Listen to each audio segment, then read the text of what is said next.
by the way, Le'Veon, if you're listening, and you probably are, you're welcome anytime on this podcast. Well, it'll be a little less time for Mark and Chris, but we'll figure it out. Well, shout out James Harrison. I mean, obviously he was listening on Monday because he exactly. Yeah, James Harrison. Hey, big fan. Sorry what I said about 30 seconds ago.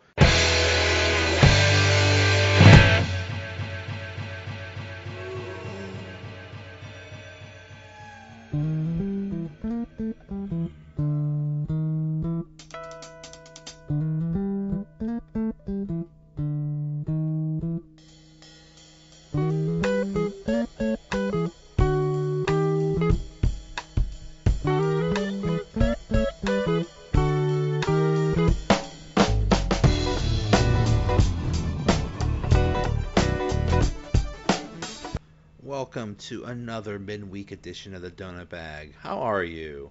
I am doing great. I'm actually excited because it's Ravens week. In this episode, I talked to two guys that are diehard Ravens fans, and they have podcasts. I talked to Phil Gentile of the Purple Rain Show and Michael Telford, aka Chibs Telford, from the Neutral Zone Infraction podcast. And I had a little crossover event. I combined Mark Hagelaer and Coach Warzu into one segment, and we did our weekly picks, and also our best of was about the best rivalry in the NFL. So let's get this started. Okay, now to talk about the big Steelers-Ravens matchup. It's my first guest. He is host of the Purple Rain Show podcast.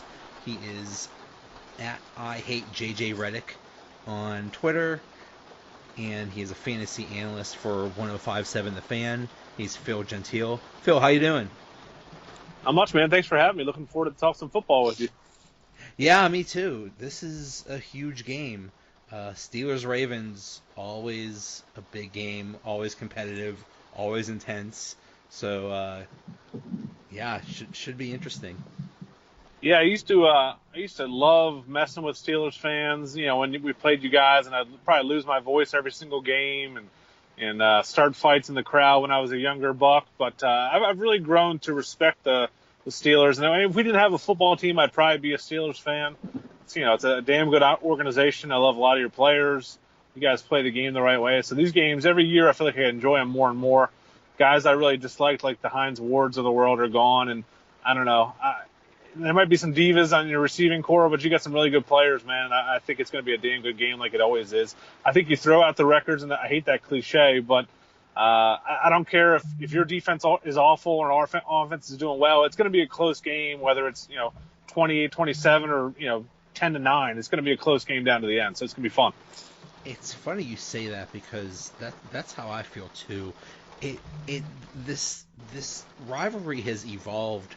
It started out in the 90s and early 2000s as just pure hatred, and they would just kill each other. And yeah, I mean, like, when there was Hines Ward and Jerome Bettis and Ray Lewis, and it was, it's always been this just this bitter fight.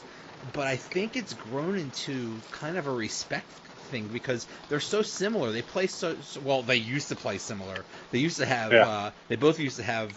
Really just ground and pound. Ground and pound, really physical defenses. The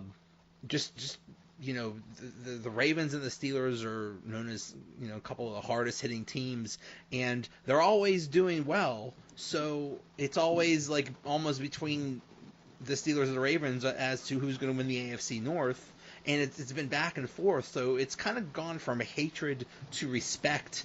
And yeah, they play so similar. It's like, okay, it's you or me, best man win. Let's see what happens. So I agree, and I think it's also that we both hate the Patriots equally. So we can we share that. Whether whatever one of us wins, it's always seeming like the Patriots get the better hand in those matchups in the playoffs. So I think we have like a common enemy, so that helps us out a lot. But the difference is the Ravens have actually beat the Patriots once in a while, and the Steelers can never do that. Yeah, we have that under our. We can't beat the Bengals, but we can beat the Patriots. Oh yeah. Oh So, but this Ravens team, at least early on, seems different, especially in the offense.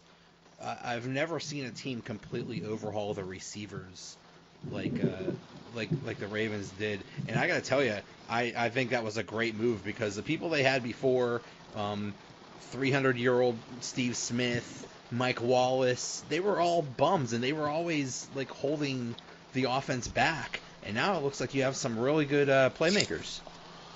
Yeah, you forget Jeremy Maclin, who came off the field every time you got a hangnail, too. Oh, so he's gone. Man, yeah. I mean, Ozzie in 6 months totally rebuilt the receiving core with some three really reliable, not really flashy guys. I'd say Crabtree's probably the biggest name. And they also were in on Dez. Dez didn't want to sign with us, and now he's working at Taco Bell. So he's out there and still hasn't found a job. But I like what they did. They had 2 tight ends in the draft, and, of course, one of them has been hurt, hasn't played yet, but Mark Andrews has played pretty well. We find Alex Collins last year. So, in the last 12 months, they've totally rebuilt every piece of their offense, including the offensive line. So it showed through 3 games. They've done really well. The defense is kind of what's been the thorn in the side, against some big-name receivers, and that's what I think is going to be the key matchup, and I'm sure we'll get to that with the absence of Jimmy Smith. But, yeah, the offense is finally fun to watch, man. It's been tough to be a Ravens fan. As a fantasy football guy, I am first to admit that I flip it over to the Red Zone channel for most of the Ravens game because I know the second and third quarter usually is nothing is going to happen. But that hasn't been the case this season for sure. Yeah, and Joe Flacco has also shocked me.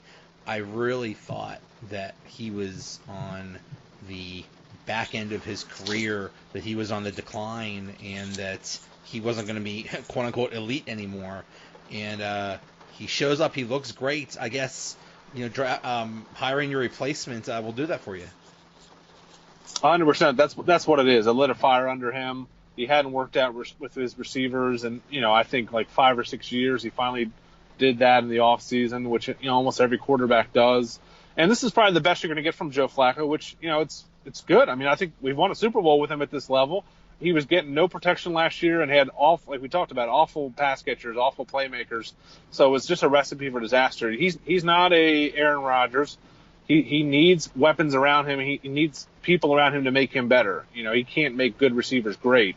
But he's working great with the guys he has right now, and it's been fun to watch, man. So I think it should continue. I think it's going to similar to what happened with Alex Smith last year. Had a career year. And if maybe we ship him out after the season, I think Lamar Jackson is obviously the answer here. He's the future in Baltimore. But for right now, Joe Flacco is playing really well. Yeah, it's going to be. So, Ravens defense, you think is just not. I mean, they're that's what they're known for, is their excellent defense, and not with mixed results this year, huh? Well, yeah, I mean, we're missing our probably arguably 2 best defensive players, with C.J. Mosley getting hurt in that Week 2 game. He's got some sort of bone bruise that has kept him out, and I think it's a bigger injury than they're letting on. I think it'll probably be, if he plays this week, it'll be really telling, but we'll see. And then Jimmy Smith suspended for the first 4 games, our number 1 cornerback, and we've had to rely on Brandon Carr and developing Marlon Humphrey to stop some big name receivers. So once those guys get healthy, I mean, I don't think they've let up a second half touchdown all season. I'm trying to pull up my notes right here. Yeah, they haven't let up a second half touchdown in any of the 3 games this year, so that's pretty impressive. And they have some nice young pass rushers. I really like the defense they've rebuilt, and they're kind of ready for a rebuild mode already. They have some really great young players. Kenny Young's a guy that probably a lot of Pittsburgh fans don't know, probably a lot of NFL fans don't know, period, because he's a rookie, kind of stepped in, and I think if C.J. Mosley doesn't play, this guy is going to be – he's all over the field for us. He's been a great pick. I think he's a 4th or 5th rounder out of UCLA.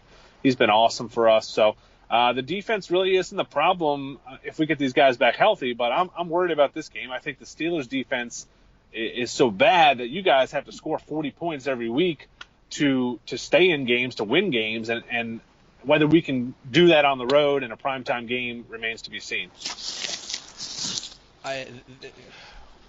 Whatever the over is, if you bet the over, because I agree. I think this is going to be a shootout.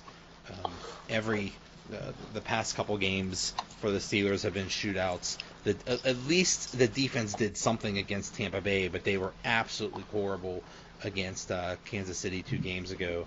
And yeah, the Steelers defense is absolutely scary. So I could see Flacco just picking them apart and scoring at will. And hopefully Ben can keep up. The Steelers offense has been doing pretty well so far. And Steelers have some pretty good weapons too. So yeah, this really has the makings of a shootout. And I don't even want to begin thinking about trying to predict a win. If I were to put a percentage, I'd say I'd give the Steelers maybe a 40% chance at winning. Oh, wow. I would probably say the same for my Ravens. So neither of us are too high on our teams, I guess, for this game. But yeah, we talked about the high score last season in December. Steelers won 39-38, I think it was. Mm-hmm. And, I mean, I think both offenses are better. I mean, yours arguably without Le'Veon Bell might not be better, probably just about the same. But the Ravens' offense is much better. So, yeah, I think it's going to be definitely a bet the over game. I want to get your opinion and kind of turn the tables on you. What's been as long as I can remember, it's been the Steelers' defense has been kind of leading the charge there. Has it just been the injury to Shazier that's kind of flipped the script on you guys, or just been bad drafting? What's changed over the last couple of years for the Steelers? Because it used to be a defense that we really feared, and it hasn't been that way recently. You nailed it on the head on both counts. Shazier's injury and bad drafting. Ever since Shazier got hurt last December, the defense has not been the same. It's understandable last year that they wouldn't have an answer for it, but they really didn't do much in the offseason. Their number one draft pick was a safety, and they got John Bostic, a free agent linebacker who's basically just a guy. So really, there's no excuse this year for why they didn't adequately prepare for Shazier's loss, and it's just been bad. And then on top of that, the drafting. They have 2 number 1 draft picks. They have Bud Dupree, who's an outside linebacker, and cornerback Artie Burns. And they have been underperforming. And right now, they're looking like busts. Artie Burns is so bad that right now he's not even playing half the time. They're doing this. They're kind of doing this tryout thing where they have 2 or 3 cornerbacks that are basically splitting time and seeing who's playing well, and none of them are. So it's a disaster. It is not looking good for the Steelers defense. They looked a little better against Tampa Bay. They were able to get some turnovers, get a little bit of pressure, but if Flacco's on top of his game, I've seen him pick apart the Steelers before, so I totally expect that this time too. Yeah, I agree. As far as you guys drafting, I want to steal whoever does the scouting for wide receivers for you guys, because you seem to find one every single year. James Washington was one of my favorite guys in the draft coming out of Oklahoma State, and you guys, he's just going to be a plug-and-play guy, I think, in a year or two, maybe when Antonio Brown wants more money or he starts complaining, ship him out like you do with all these guys and just keep it going. Juju's definitely, in my mind, a number 1 receiver in the making. So you guys do that really well. I got to tip my hat to that. I don't understand. It is an amazing success rate. Juju was an amazing find. Usually rookie wide receivers don't do so well, and he had almost 1,000 yards. That was almost one of the best seasons a rookie wide receiver ever had. And James Washington, they're bringing him along slowly, but he's starting to catch on. He's starting to do well, and they're comparing him to another Anquan Bolden, and not the fastest guy, but a guy that will just fight for any catch, anything that comes near him, and bring it down. So yeah, it looks like they hit again on that. So yeah, they have an amazing success rate there. Yeah, you gotta love that. That's for sure. The Ravens, I mean, if you can, we're good at drafting a lot of positions, but I don't remember the last time we drafted. Obviously everybody knows Brashad Perriman was a huge bust, but before him, it really there's nobody you can touch on. Maybe Torrey Smith is probably our best player we've ever drafted. He was so at best. So yeah, that's definitely one thing that you guys can hold over us. Yeah. All right. Well,